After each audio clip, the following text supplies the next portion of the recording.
Hey guys, if you're the type of person that likes to enjoy a warm cup of coffee and some type of bread or muffins to start off your day, then this one's for you.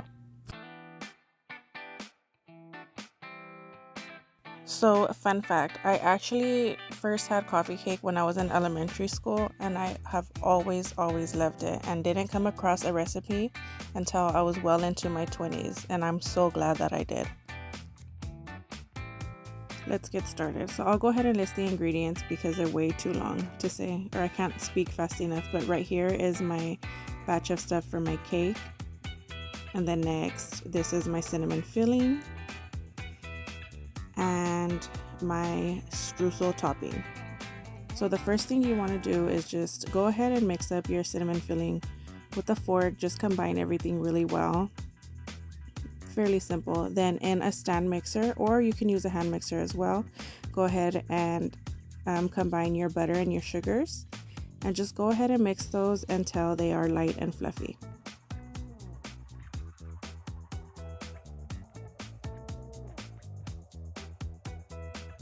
So you can go ahead and bring the speed down to low and add in your eggs and your vanilla extract.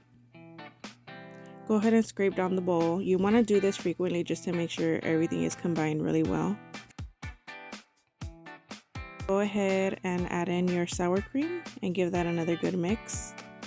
Then at this point, you'll be ready to add in your dry ingredients, and you're just going to turn on your mixer until it's just combined, like you will still see flour. And then you'll remove it from the mixer and go ahead and combine the rest with your spatula. It's really important that you do not overmix this. Your batter will be thick. That's perfectly fine. Preheat your oven about 15 minutes ago. I forgot. So on a well-greased pan, you're going to go ahead and lay out half of your batter. Spread it evenly. Then you're going to add in your cinnamon mixture. Then go ahead and add in the rest of your batter, and I advise that you put it in the center and pull it outwards. Because of that cinnamon filling, it does make it a little difficult to spread it. I struggled a lot, as you can see. Then at this point, you're ready to make your streusel topping. With clean hands, with gloved hands, or with the fork, just go ahead and combine all of that until you get a nice crumbly texture like this.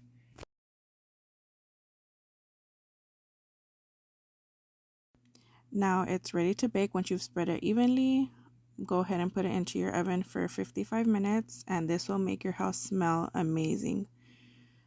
It should look like this. Look at how perfect that is, guys, with that cinnamon filling. Bomb.com.